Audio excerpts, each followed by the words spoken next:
welcome to this week's Five at First. I am Pastor Matt Kukin, and after our guest speaker, Julie Clark, last week, our Assistant Children's Director, we're back to Billy Marino. Billy, how does it feel to be back? I don't know if it's a good thing or a bad thing, but yeah, Julie Clark being on was great. Yeah, but we did miss you. I feel like you. you bring a certain gravitas, charisma to the Five at First. Well, I appreciate you. Thank you. Yeah. And he's in his normal colorful outfit. Black. So, you know.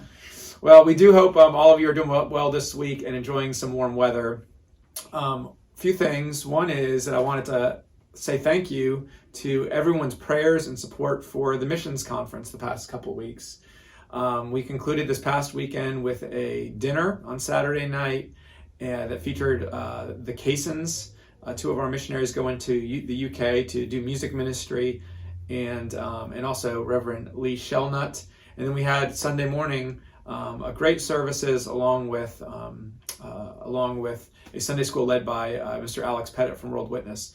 So I hope you were as encouraged as I was. What do you think? That was great. I had a lot of takeaways from that, and I know I shared some with you, but I loved his vision, and I loved just some of the information that he shared, because I think one thing he shared was that here within a certain amount of time, it looks like we may not have missionaries that we're supporting in the way we are now, or it may look different. And so it just got me thinking a little differently. And yeah, I just appreciate the kind of the spiritual vision behind it, of really seeing an opportunity to do training with pastors in the developing world where the church is exploding, but also to continue our work in Pakistan, church planting in post-Christian Europe, and then our local ministries too. Absolutely. So thank you all for your support of that.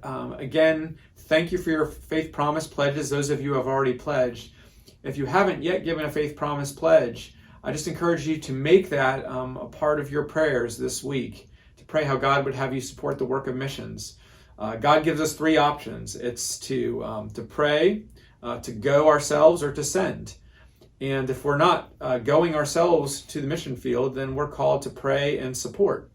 And so some of you may be called to go overseas, but others of you are, as a church, we're just called to support and pray.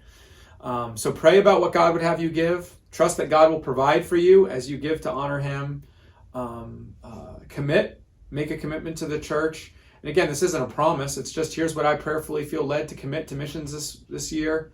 Give as you're able throughout the year. And then grow. We all grow as we give and we see the Lord do those things. And encourage parents, encourage your kids, if they haven't yet given, to think about how they can support missions and missionaries. And as always, if you would like a list of all the missionaries and organizations we support, you can reach out to Billy or Tammy we can for send that. it out to you.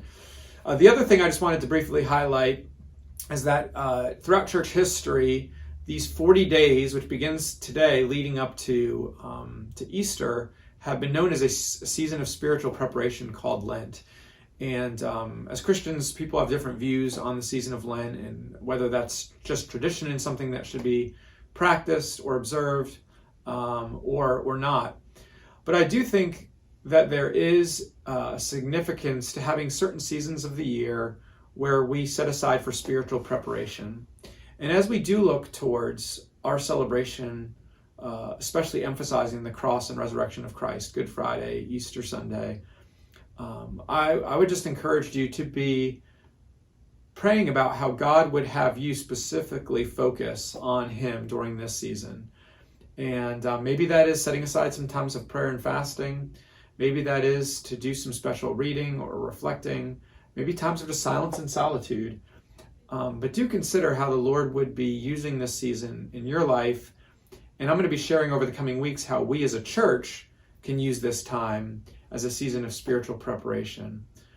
Sometimes we can be so busy. Oh gosh, yes. And as a church we can be so busy that we neglect just sitting before the Lord and really allowing His Word to kind of work on our hearts.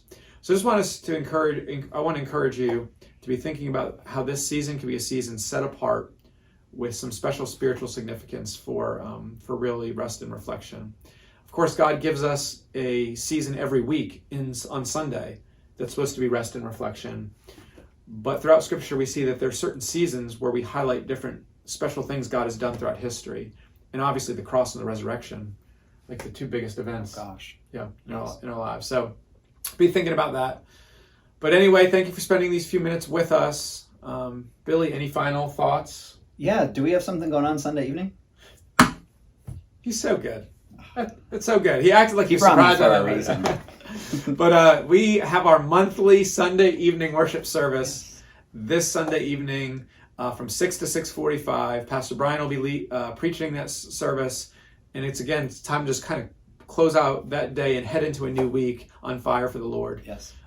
So please consider coming back out. We have childcare available. It's a great time of fellowship. All right. Thanks, everybody. Thank you. All right. See ya.